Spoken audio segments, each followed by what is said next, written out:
안녕하세요. 오늘 저희가 함께 살펴볼 자료는요. 1921년 다름슈타트에서 있었던 루돌프 슈타이너의 강연 기록입니다. 네, 이게 원래 대학 강좌였죠. 맞아요. 근데 좀 특이한 게 슈타이너 본인이 직접 검토하진 못하고 그 노트를 바탕으로 사후에 출판된 거더라고요. 네, 그렇죠. 당시 학생들 또 지식인들을 대상으로 한 강연이었어요. 인지학, 그러니까 이 안트로포소피가 그 시대 과학이나 우리 삶과 어떤 관계가 있는지 이걸 좀 설명하려는 목적이 강했습니다. 슈타이너는 과학적 사고가 자아의식을 깨우는 데는 분명 도움이 됐지만 동시에 좀 세상을 너무 물질로만 보려는 그런 한계, 벽에 부딪혔다 이렇게 봤어요. 그러네요. 그 당시에 뒤부아 레몽이라는 과학자가 이그노라비무스, 그러니까 우리는 결코 알 수 없을 것이다. 이렇게 말했던 거랑 딱 대비되는 느낌인데요? 맞습니다. 아주 정면으로 맞선 거죠.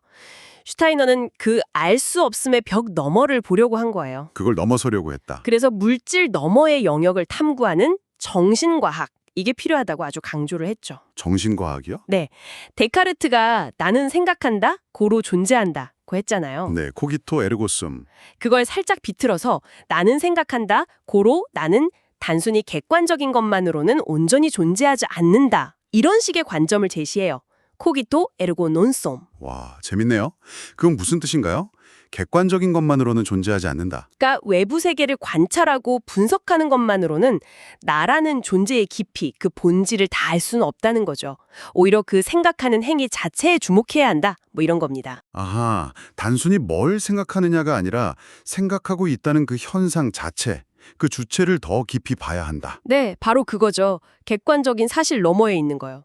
그럼 이런 관점이 구체적으로는 어떻게 이어지나요? 어떤 방법론 같은 게 있었을까요? 네, 슈타이너는 우리가 보통 기억이나 감각에 의존하잖아요. 그렇죠. 그걸 넘어서서 정신적인 실제를 파악하는 좀 더 높은 인식 능력이 필요하다고 봤어요.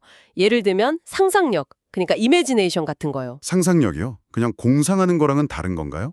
좀 다르죠? 여기서 말하는 상상력은 의식적인 훈련을 통해 개발해야 하는 능력이에요. 그냥 멍하니 떠오르는 게 아니라 눈에 보이지 않는 세계의 어떤 법칙이나 원형 같은 걸 감지해내는 능력에 가깝다고 할 수 있습니다. 훈련으로 개발하는 상상력이라 흥미로운데요. 그럼 그런 내적인 능력이 실제 우리 삶에는 어떻게 적용될 수 있을까요? 그냥 이론은 아니었을 것 같은데요? 물론이죠. 가장 잘 알려진 게 바로 발도르프 교육 아니겠습니까? 아, 발도르프 교육이 여기서 나오는군요. 네, 아이들 발달 단계를 굉장히 중시하는데 특히 어릴 때는 논리적인 설명보다는 모방을 통해서 배우는 걸 강조해요. 모방이요? 따라하는 거요? 네, 네. 그리고 뭐랄까 그냥 머리로만 아는 지식보다는 손을 써서 뭘 만들거나 예술 활동을 하는 거 이런 전인적인 체험이 중요하다고 봤어요. 그게 사고력이나 의지력을 기르는 데 직접 연결된다고 본 거죠. 몸을 쓰는 게 생각하는 능력이랑 이어진다. 그렇죠. 몸이랑 생각이 분리된 게 아니니까요. 되게 와닿네요.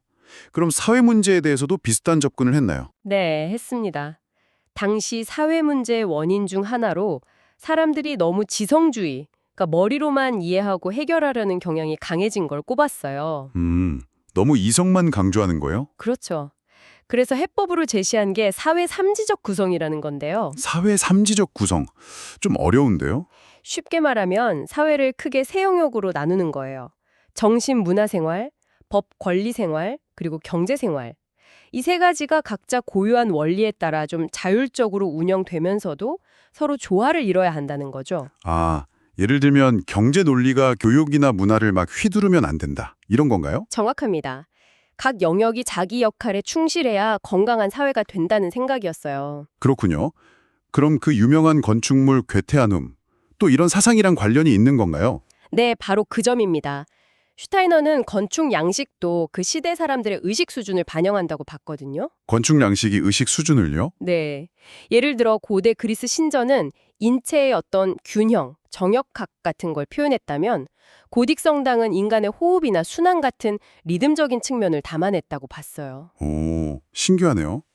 그리고 현대에는 정신활동, 그러니까 슈타이너 태연으로는 머리인간, 코프맨시의 특성이 중요해졌으니 이걸 표현하는 새로운 건축이 필요하다 이렇게 본 거죠. 괴테아눔은 바로 그런 정신적인 통찰을 예술적인 형태로 구현하려는 시도였던 겁니다. 단순한 건물이 아니에요. 들어보니 오늘 살펴본 슈타이너의 강연은 확실히 과학이 가져다준 어떤 명료함, 자아의식의 가치는 인정하면서도 동시에 그것만으로는 뭔가 부족하다는 문제의식, 그 사이에 긴장감이 느껴지는 것 같습니다. 물질 너머의 세계를 보려는 시도였군요. 그렇습니다. 그는 우리 인간 안에 사실 잠재된 더 높은 인식 능력이 있다고 봤어요. 그걸 개발하면 우리가 보통은 알 수 없다고 생각하는 영역들, 예를 들어 삶과 죽음 너머의 영역까지 포함해서요.